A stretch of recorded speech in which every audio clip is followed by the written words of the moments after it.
Sino mga farmers? Isa ka, pinakamot. I love you very much. No? I love you very, very much. Because kamu kita ang rason why Negros is so successful. Because of the farmers in Negros. No? Sa mga sakata, sa mga sugarcane workers, sa mga farmers ng utang. Salamat din, no? Nagtako kami sa inyong mga produce. My talk this afternoon is about how to make farming cool, smart, sexy, and humane. Farming is always associated to poverty and bloodshed. Diba? Kung farming natin sa ato ng mga Ilonggo, doon pa mansyagan ka, it's a one-way ticket to poverty. Nagkuha ka ticket para ka na lang magpigado hasta sa mapatay ka. No? A farming is never been sexy. Farming is never been a lucrative job. Kung farmer ka, kung mangkutol ka, ano mo, bramo? Ay, farmer lang, kuya, lang. Naamay lang. If you're a farmer, you need to be proud that you're a farmer. So sa natin nga farmer, proud ka mo nga farmer ka mo? Yes. Ikusugan mo, bisa ba? Proud ka mo nga mga farmers ka mo?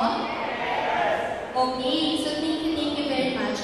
I believe that Filipino farmers are world-class. And I've been into farming for 17 years of my life. And this statement, eating is an agricultural act. I'm trying to redefine the meaning of agriculture. That agriculture is not just about planting, it's not just about harvesting. The mission of agriculture is to feed someone. So kamo, nga kita nga mga farmers, samtang wala ka ng gusto ng isa ka tao, samtang ang adumintan na wala pa sa table, the mission of agriculture is not finished. That's why agriculture is not just about planting.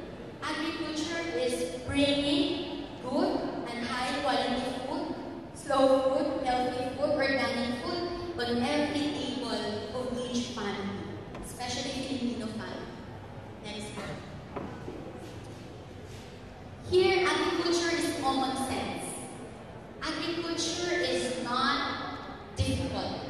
Of course, we'll always say, oh, kailangan pested, there's always pest, we need to spray inorganic pesticide, no, para makapos ang ating mga bukid. Agriculture is common sense. As long as you plant, as long as you water it, you love your plant, you give time, you take care of it, the plant will grow. That's why grass is greener not on the other side of the fence. Grass is greener when you water it. Diba? Next. But this is one of the most pressing issues.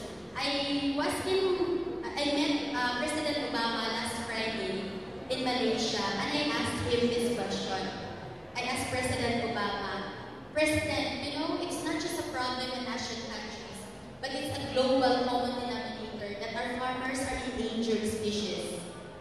Average age of farmers in the Philippines, in Asian countries, in the world is 57 years old. Kita yung mga edad sa mga gwapa-gwapa. Pila edad ba tayo? Pila edad ba tayo? 39. Sino yung mga 60 na mga farmers? Ay, kanamo. Salamat. No, the average age of farmers is nanay, oh? More than, 77. I will have a picture, mag-selfie ko para sa inyo. 77-year-old farmer. But this is the problem in the world. Our farmers are getting older and a lot of young people are not interested in agriculture.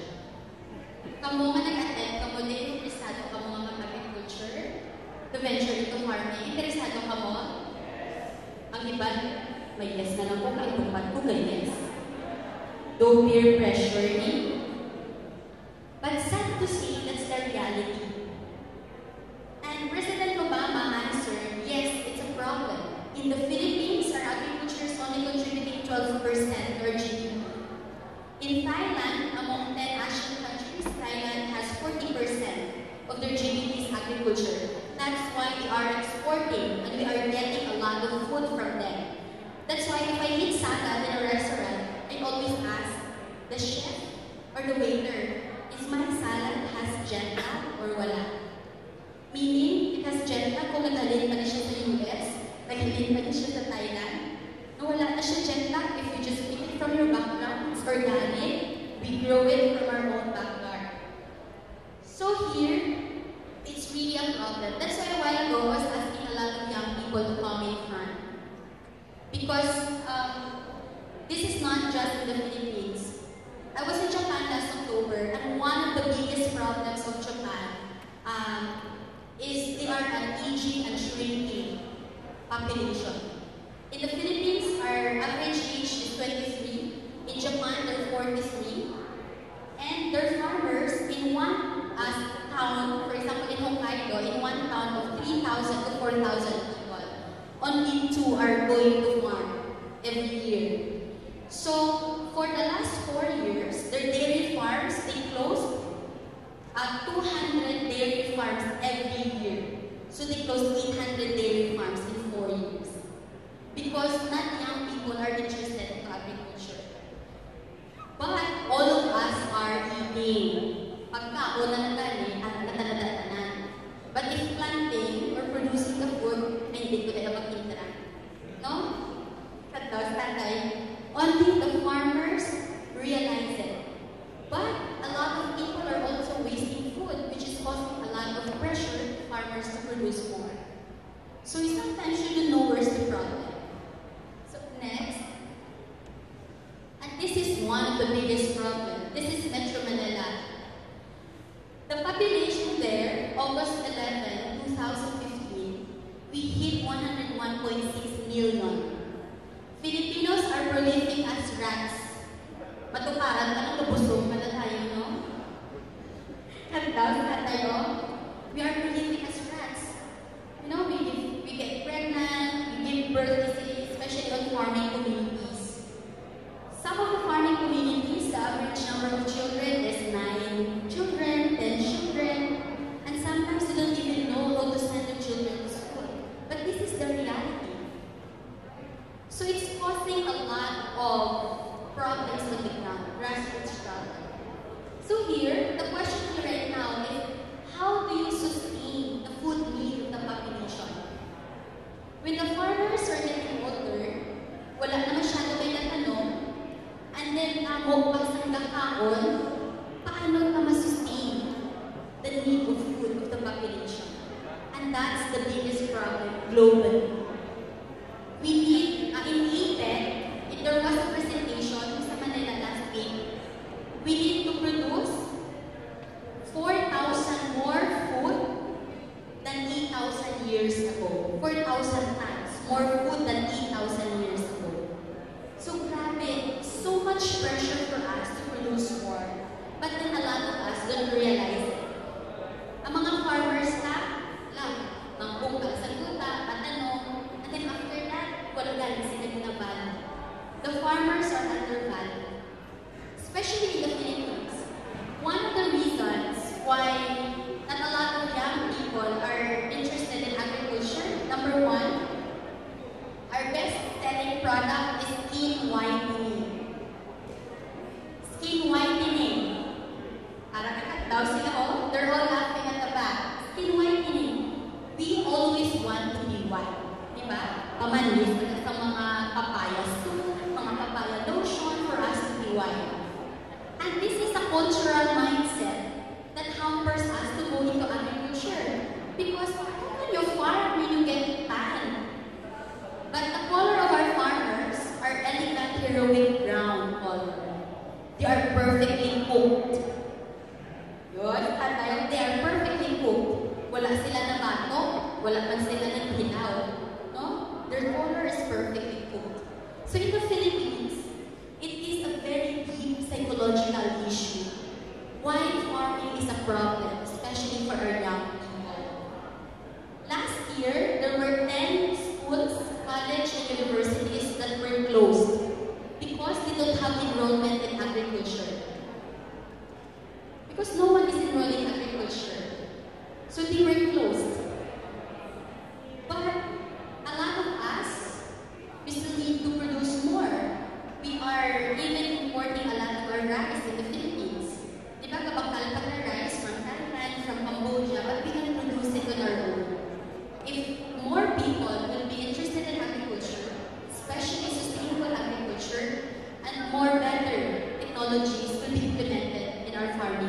fields. Next. And this one, it happened during Typhoon Haiyan. We were there in Leyte. Sino familiar with Typhoon Yolanda? Raise your hands. Tanan. During Typhoon Haiyan, the farmers are always vulnerable in terms of climate change. Pag magbagyuhan ka, if you're not a farmer, you may lose your house, mawala yung balay.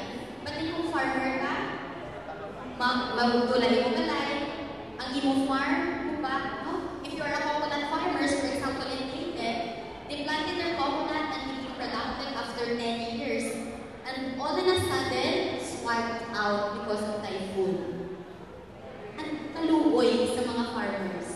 No? Wala ka ng kantuan, wala ka pa crop insurance, madildil ka na lang gidasin. Next. And this one, the impact of climate change. Why are we advocating slow food? Because like a while ago, so inspired by the two amazing, beautiful ladies in front. Because it's really about mindful living, not just for yourself, but for your environment, for a lot of people, for your community, for your society. It's a very holistic approach to living. And we share the same value systems. It wasn't listening to them. And in climate change, our farmers didn't have bank account. Now, a lot of people are just degrading our environment. But at the end of the day, double whammy, the farmers. They lost their crops, they lost their source of livelihood, wala pa sila balay, wala pa sila tubig. So nothing. No? Agriculture is the riskiest business ever. Hindi pwede na you have 1 hectare of sugarcane, pagtupas ng typhoon, ay habulan ko dala. I will cover a blanket with my sugarcane field. You cannot do that. Mga muyong na lang. No? You will just pray. That's why farmers are the most prayerful and most hopeful profession. Because you just pray, oh Lord, please save my crops, please save my crops, mga santos, please save my crops. Because you can cover it with blanket. It's open in the fields. Next. And this one, food wastage. One problem as well is food wastage. In the global production and consumption of food, 1/3 of the food is actually wasted. It is causing a lot of pressure for farmers to produce more. Pero minang nila, they always say na, okay, yung mga farmers kasi hindi nagpo-produce ng marami, kaya kulang yung pagkain. Hindi. Actually, tama lang po yung pagkain. Kaso na, may inequality. Kung mayaman ka, may pera ka, syempre makakain ka ng marami. Kung mahirap ka, hindi ka talaga makakain, wala kang pera. But then may food wastage ka. Diba? If you go to yung sa mga, Jollibee, McDonald's, after 1 day, 1 truck, dinatang site doon sa Kayatas. 1,000 bata sa Kayatas tumatakbo, scouting for all those and scavenging for all those waste from those junk food chain. So there is inequality in distribution. Yung kawawa lang, our farmers are being pressured to produce more kasi kulang daw yung pagkain. Actually, the food is enough. There is just inequality on distribution and allocation. Next. And this one, I wrote this in Raptor, inclusive growth must start with agriculture. What is inclusive growth? Right now, like for example, the talks this morning, most of the entrepreneurs are not just making money for themselves. They're making money to create change to a lot of people. So sa atin mga farmers, di ba sa una, no? In Negros of the Shella system, one family is owning the land. And of course, the family is, telling you what to do, mag-abono ka mo, you plant the sugarcane, wait 10 months to harvest the sugarcane, that's it. But somehow, I question everything. That's why I don't use sugar. Wala akong gagamit sugar. Because sugar is not sweet for me, it's bitter. Why? Because makita mo ang mga sakada, makita mo ang mga obrero sa kampo, every arima, every 6 o'clock in the morning, in Ilonggo it's called arima. The workers are gathering for them to know what's the next thing to do for the next days. Why are they still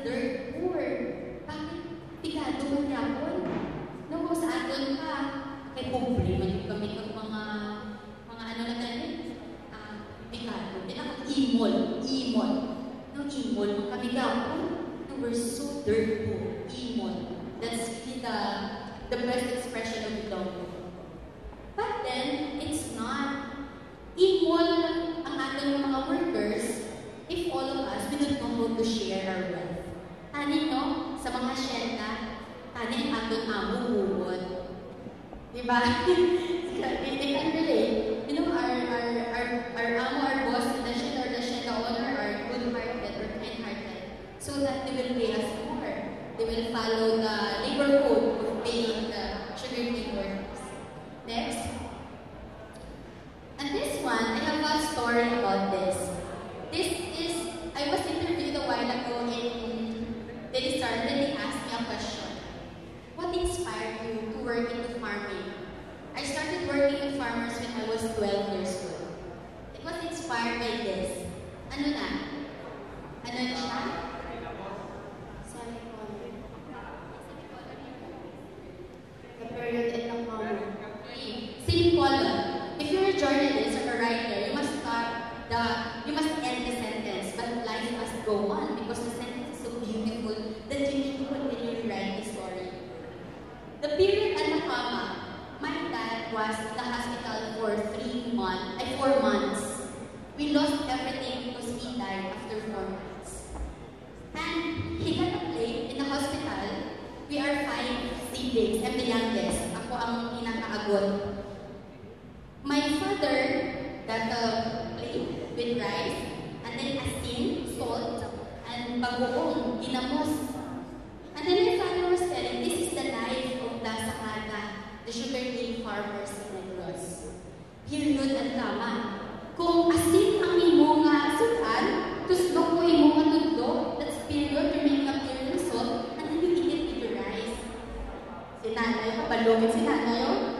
If you're kung makatibawas-tibawas ka, or may season ka that pass, you're harvesting your sugarcane, you make a kuwet, a kama, and ginamos, yung kabuong, so that you can eat. Doon, di siya na. Yes, so 77 years old farmers agree. Yes, and my father was so right. At me, I was 3 years old, I was crying. Oh my God, is this the last supper of my dad? Mapatay na lang siya, pa siya asin na ginamos.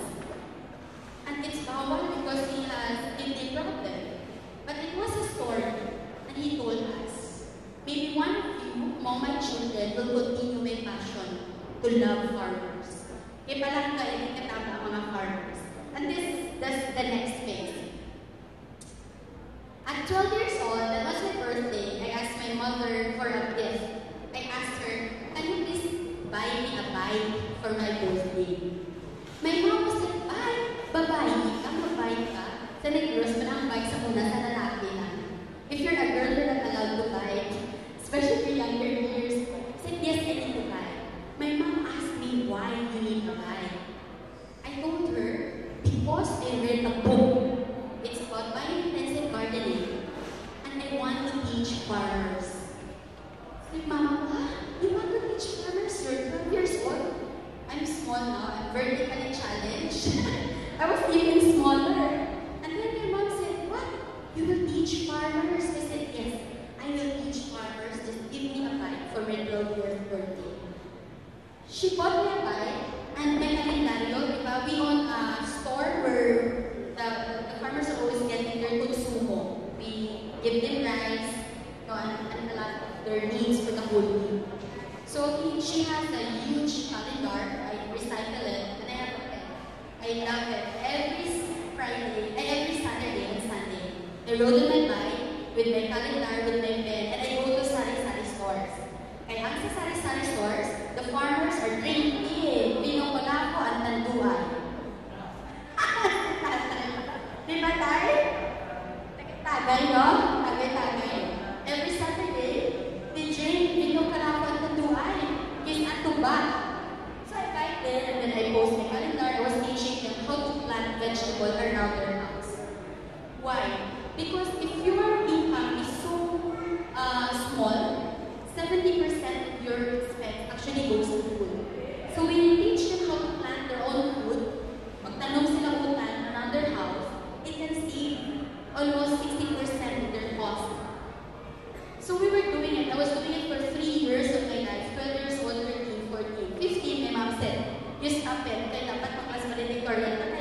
mag-doctor ka. Me, I was like, hindi ko yung mag-doctor ka. Yung mga agriculturist ko. And then, I stopped it. Obedience. I love my mother so much. And then I stopped it. But during my graduation, a lot of farmers arrived in my graduation. And I couldn't finish my valedictorian dress, but I just cried on stage. Naghibig ko yan sa stage. Kaya ang tanan ng farmers that I was trying to teach for the past 3 years were all there in my graduation.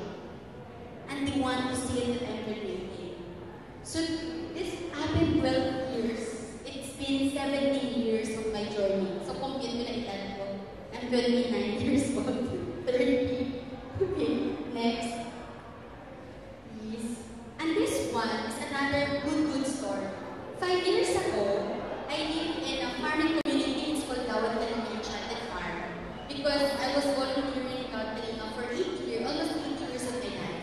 And I helped them start the Enchanted Farm. Ano na siya? Okay, watermelon, pakwan. For the first year of me teaching the farmers, they were not farmers. Mga NPA, ex-convicts from Tondo, and mga criminals, iba, from around Manila. We relocated them in Bulacan. We gave them houses. So imagine, in one community, kasadya. No? So, that's a lot of fun. May NPA, may ex-convict, may criminal. And then, I was there living with them. We started with 30 families.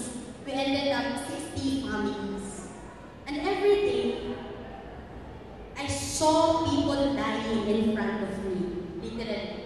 Because they would fight each other and someone would just have a heart attack and she would die in front of me. And the place where we gave them houses was a quarry land. We need to fetch water 1 kilometer away. And it's so hot, no trees, not at all, because it was quarried for 24 years. So wala, it was a suicidal attempt to plant watermelon. The first plant that we planted was sunflower because it was plant versus zombie. So dala sa puso, plants versus zombie. And then after that, we said, okay, because it's summer, and watermelon is good for summer. But I know in the fact that we need to fetch water a kilometer away. Kapanagod kami every day. So we planted 1 hectare of watermelon. So for that whole year, I was teaching farmers how to plant watermelon, how to plant lettuce, how to plant everything, flowers around our houses, how to landscape, until we grow our own watermelon. After 3 months of growing watermelon, I posted in my Facebook, "Hey friends and family, we have an organic watermelon harvesting festival." And the farm is 1.5 away from Manila. And wala kami road. It was so muddy, putik, lutak, siya. But almost 300 people went to the farm to join the watermelon harvesting festival. And during the day of the watermelon harvesting festival, there's no more watermelon to harvest. Nagdaw si nanay, kabalon siya. When we were sleeping, the farmers that I was working with, they were busy harvesting the watermelon. And during the watermelon harvesting festival, wala na sila. I couldn't find a single farmer in the farm. But 300 people were there. They're so excited. And I was crying non-stop. Until I talked to my mentor, and then he said, "You're brilliant. You need to create a way. You need to create a system that there's no way for them to steal." Sabi ko, but then, they already stolen the watermelon when I was eating. I gave my hand. They wanted my neck and what's next. I said, tama na, parang I'm so tired. I live with them. I know how one person dies in front of me. I know how an NPA and an ex-convict run with a knife and killing each other, and I'm just in the middle, refereeing. This is enough. But then I realized that it was about my disconnection. Ako ang may problema. The following day, I saw what happened for the 300 guests. We took 5 pigs from the beginning, we put oil, and and then ask the guests to run after the pigs, run after the pigs. So kaya wala na himuon sa farm. And the following day, we used to have coffee with our farmers at 6 o'clock in the morning. Pag 6 niya, mga pena kami ng pandesal. At 6, I asked them, "Uy, kamusta ka mo? Where have you been yesterday? No, saan kayo nang galing kahapon?" Sabi ng mga farmers, "Nandun lang ma'am sa bahay namin." Ah, okay. I never mentioned na kasi ninakaw yung watermelon kasi yung isang farmer ko doon, 6 yung pinatay, baka ako yung maging 7, di ba? Kasi may mga farmer doon, "Tito, ano po yung tattoo sa braso mo? What's the tattoo in your body, in your arm, left arm?" He said, "These are actually the names of the people I killed." So 6 sila. I killed 6 people. So I did not mention na magnanakaw kayo or whatever kasi baka ako yung pampito. So I just shut up my mouth. And then I gave them a form for them to record what they do in the farm. I gave them a pen and a clipboard. I asked them, "Okay, how do you clipboard? How do you feel?" Ma'am, yung mga architect kami, yung mga engineer, yung mga doctor. Because hindi, I want you to feel that you are a proud farmer. And starting today, we will write. And starting today, we will record what you do in the farm. And 2/3 of the farmers raised their hands. "Ma'am Cherry, we don't know how to read and how to write." The world collapsed in my head. I don't know what to do. They don't know how to read and write. But at the back of my head, I was laughing. Because for the past year, I was teaching them how to plant watermelon using my laptop with PowerPoint presentation. I gave them free charge for them to write. And then everything I discussed, yes ma'am, o understand, naiintindihan ko ba ninyo? Opo ma'am. So the problem was not with the farmers. The problem was with me because I was so disconnected. I don't even know who they are, who they really are for the past 1 year. That's why I said, now I know that's why your kids are not in school. Because they cannot send the children to school. The teacher during enrollment will ask them to sign a form. So they are not sending the children to school. During election is next year, during election, someone is writing on their behalf. So they don't know kung sino yung binoboto nila. That's why their votes are being bought by a lot of politicians. So from there on, I said, there's no way to go but to teach them how to read and write. So for 8 months, I was teaching them how to read and write every day. 6 p.m. after farming, go home, eat with your family. 7 p.m., let's read and write until 9 p.m. Hanggang they know how to read and write. Until they got their PhilHealth, they got their voters ID, and then they got their, they enrolled their children to school because they're not afraid anymore to fit on farms. And that's how they started. That's why watermelon is a very precious fruit to me.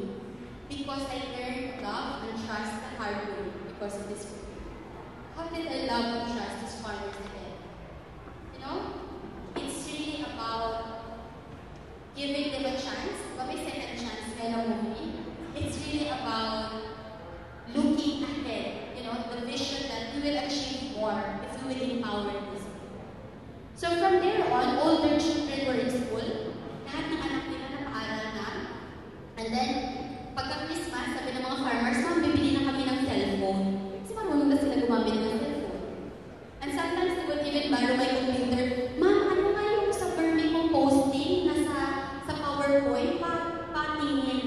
So they click na my computer to review the vermicomposting presentation. Next. And this one, I also asked myself, what do you see in the picture? And then, okay, this is about involvement and commitment. Ang itlog, pag kumakain po ba kayo ng itlog, when you're eating it, yung manok, committed or involved lang? Kung kumakain ko ng itlog, yung manok ba, committed, talagang kailangan mong katayin yung manok, or kailangan lang ng manok na, lumabas na yung itlog, you can eat your breakfast. Okay, involved lang daw yung manok. But if you're eating ham, sana organic ham to, if you're eating ham, the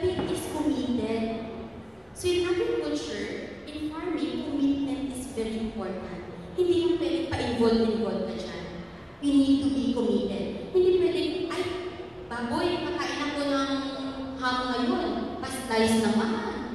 Tapos lagyan mo lang ng betadine, band-aid. Bukas mag-adobo ako, pahiwa naman. No, you really need to slaughter the pig. So this is a story of commitment and involvement. But in agriculture, in the things that we do, especially if you're passionate about it, we need to be committed. And this is one of the lessons we learned from that watermelon harvesting festival. Next. And after all those years of focusing and helping and training farmers, we started, if we just train farmers and not earning money for us and for them, it's not worthwhile. We need to create a business. So we started putting Agria. Next. So Agria is actually agriculture plus environment. Why? Gaia is Mother Earth for environment. We want to make and train our farmers first to be environmentalists before they become agriculturists. Because when they are environmentalists, they are mindful. May holistic lifestyle pala, may holistic living, di ba? They are mindful that, oh, may environment pala where I live. And this is in the island of Malinluque. We started in the island of Malinluque. We're trying to develop the entire island now. But we also have started the farm in Sinai, in Punong, in Tinihaban. We are starting our lunch there every Saturday, and we are also starting our farm by next year. So we train our farmers and everything. We're actually partnering with Chin going for this one, Tito Monte Nalosa. So our bottom line is really, our core values is really about planet, people, progress. Planet, you know, where you live, yung environment, and then people. We put people at the middle because the core of our work is about people. Because it is a scandal to the world that the producer of the food in the food chain, or the farmers, are the poorest and the hungriest. It is a scandal to the world. The farmer should not be poor. The farmer should not be hungry. I went to Malinluque. I live in farming communities there. It pained me so much when the farmers are eating instant noodles and sardinas. It pained me. I couldn't understand it, even if it's explained to me. Why? Bakit kayo kumakain ng sardinas at instant noodles na yung kanilang vegetables around your house? Ang sakit nun, parang yung everything, kumakain kayo ng basura. No, noodles, sardinas. It's all poison. But then, it really pained me. So that's why we need to empower our farmers to be mindful on what they have to eat and about the environment. And progress. For me, it's really about creating a business that is doing good to a lot of people. It's not just for the one earning money, but the people around you is earning money. So in Agria, 10 to 30% of our profit goes to our farmers. So we want to provide our farmers better training. We have scholarship programs for their children. And then right now, we are mapping all our farmers and doing inventory so that those who don't have SSS and PhilHealth, they can have SSS and PhilHealth. And they can have voters' ID so that they can vote for next election. So we really think that our farmers should be secure. Our farmers should live in a decent household. Our farmers should eat healthy food. Because it's a crime if the farmers would eat instant noodles and sardinas. Next. So this is the map of the Philippines. In the middle, it's Marinduque, it's the heart of the Philippines, and it almost shaped like a human heart. So we are developing this island. It has 230,000 people, 95,285 hectares of land. It's very beautiful. It has 6 towns. And right now, what we do there is to promote organic rice production. Because during Typhoon Haiyan, the island starves for 2 weeks. They did not have rice supply. Because the island is importing 91% of the rice from Mindoro, Nueva Ecija, and maybe other Cambodia and Thailand, entering our market. So what you want to do is to really create a self-sufficient island, first with rice. Kasi pag Pinoy, hindi siya kain pag walang kanin. It's not a meal without a rice. Diba? Pag pinakain mo yung Pinoy ng sandwich lang, kahit sa katutak yan ng clubhouse, hindi yan kain, snack lang yan. No? Pag pinakain mo yan ng rice, kahit tabagak pa ng auga, hindi mo asukal, kaunan niya. So, we are focusing on the rice production. But alongside with rice production is organic vegetable production so that they can feed themselves. Next. So this is the island. It's so green. We have 3 million coconut trees. So last week, we just finished our training for cacao production. So 50 farmers went to cacao training so that they can intercrop cacao under their coconut. And then next January, we will go to our training for coffee production so that they can also plant coffee under their coconut. This island is so blessed. May Mama Mary in the middle. This island is so blessed because nung nagkukulisap in the Philippines, the island was not affected. So lahat ng coconut are safe from kukulisap. And the island is actually almost organic. When we go to our farming communities, now in the island, we have 15 farming communities and 5 fishing villages. They're very healthy. They even produce their own fertilizer. Now we are training them to do vermicomposting. We are trying to help them develop their cocoa sugar, their arrowroot cookies from their root crops in the island. So there's a lot of things improving. But what's more important next is the island is so beautiful. Wide beach, it has a sandbar that stays for 4 to 6 hours on the beach. It has one of the top 10 highest mountain in the Philippines. It's so pristine. So we want to preserve the island. So Agria is not just working with agriculture. So Agria business is working in sustainable agriculture, livelihood program for farmers, and then we are creating healthy products out of the island. On the foundation side, Agria Foundation, we have a foundation. Agria Foundation is focusing on the scholarships, the children of farmers and fishermen, environmental program. Next week, we have 6 guest entrepreneurs from New Zealand. They will come to Marinduque. We will have mangrove planting in the island. We will visit our farming communities and our fishing villages. We will talk to our scholars. And we also want to promote sustainable community-based tourism. So it's not that, of course, our white sand might not be as beautiful as Boracay. Our rock formation is not as beautiful as El Nido. But the island right now is the #1 above Cadernas. Natalo na niya yung Batanes. #1 in the safest province in the Philippines. Almost zero crime. So the people are really good. And so what we do there is to create a community-based tourism program. So now, we don't have planes going to the island. We're talking to PAL to have flights by next year. And Agria is like trying to help the government, telling the government to fix the airport because the runway is so short, you'll go straight to the sea. That's why the planes stop their flights. So now Agria is working with private, public, and civil societies. So there's a lot of NGOs that we also work with the island for now. Next is.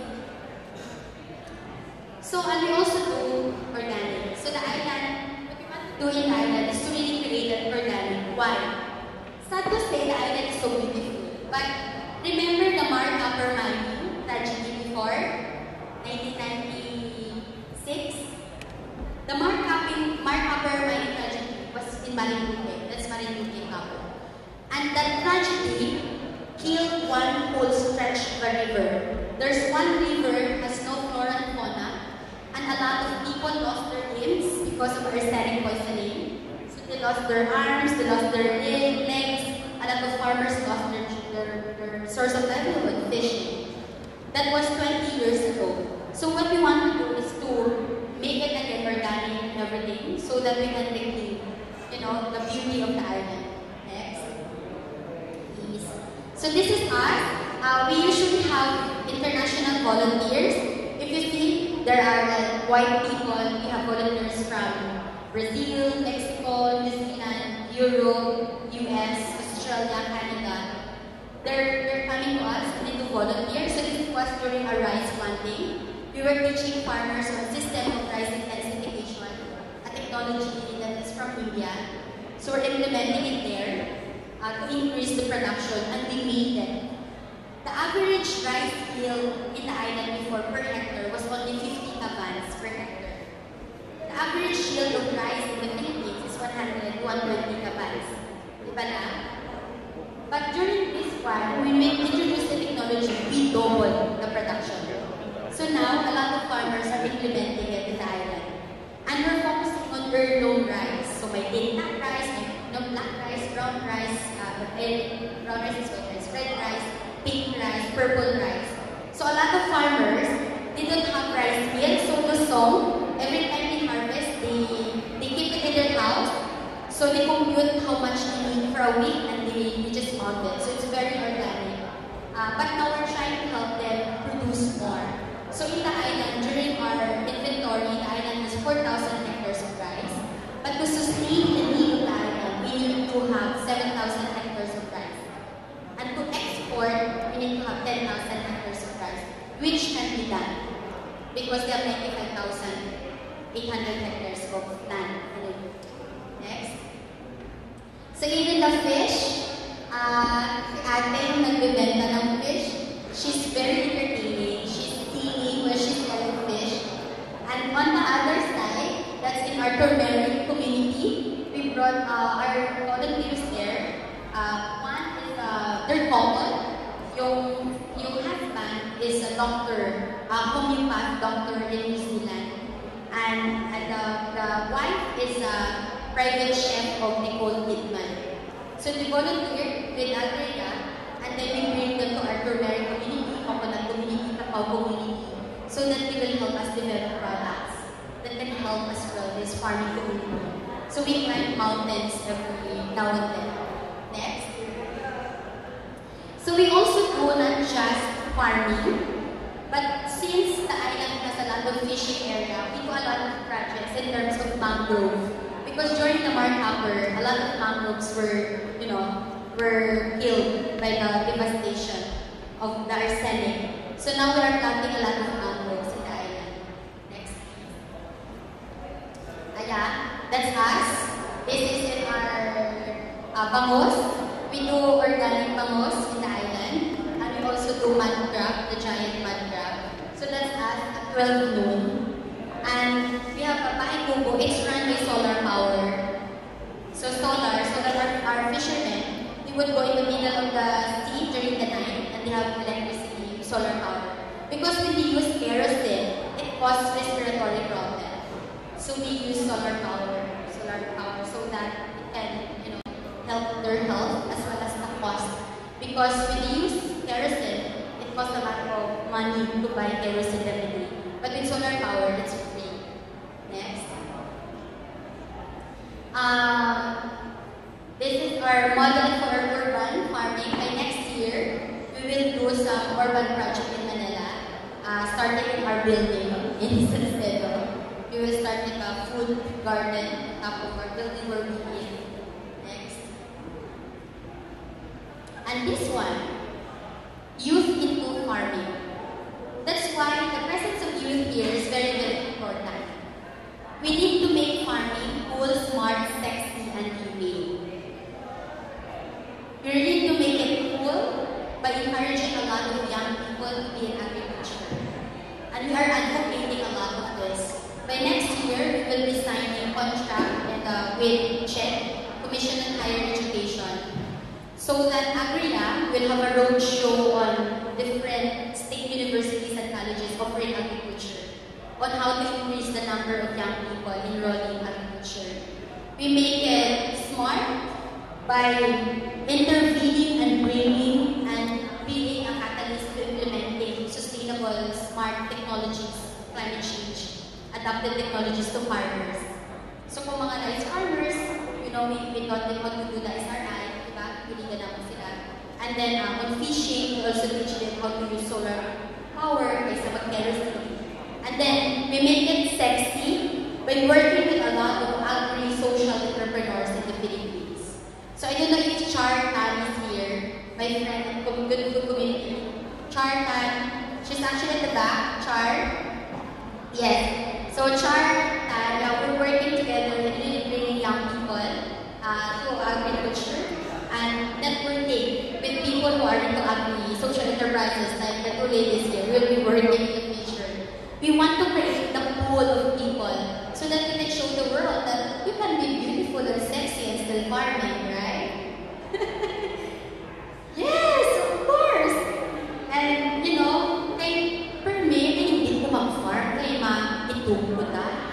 No, hindi ko mag-farm kay malaway ko na sa farm. But then, they're farming. Huli Carabao, but then they're beautiful, they're so pretty. Diba? Maybe this is the effect of the food, the organic food that we eat. We stay young, we're 30s. And, so that's what we want to do. We really want to create sense. That if you're a farmer, we need to create a new narrative for agriculture. That it's not a suicidal attempt when you go farming. It's not even a one-way ticket to poverty when you go farming. But it's a one-way to success, like the Negros. That's why we have this, Organic Negros Festival, because it's a good venue for people to learn. And fourth, we want to make farming humane, makatao. That by making it humane, the farmers are not exploited. But the farmers are well benefited and they're being valued in the entire value chain. Next. So this is one of our agri-tourism in the island. So we brought 25 people. There's a lot of nationalities, Spanish, Mexican, Brazilians. They signed up for an agri-tourism. So our lunch is a boodle fight with all seafoods from our fishermen. Seafoods from all our fishermen and organic vegetables from our farmers. And then our scholars are the one preparing that. So that's our enterprise of our scholars. And our scholars, they have a dorm and they grow food around the dorm. It's a requirement. And their family must also grow vegetables. So if you're a scholar of Akia, you will check if your family is also cutting vegetables. If your parents are not cutting vegetables, you can be disqualified in the scholarship. Next. So these are our scholars. We partner with Marinduque State College of Agriculture. So we have a lot of scholars now. And then we train them to be farmer environmentalists. So that we will be our ambassadors in the future to inspire a lot of their classmates in school. Next. Okay, so this is the last frame. So we really need to, if we want to sustain, the food need of our population individually, we really need to be mindful on planting. Diba? So tatay, sino yung natanong mga utan? Tanan, no? So, kasadya, hindi nagtatanong ka mo tanan utan. So, madamo may kasalamat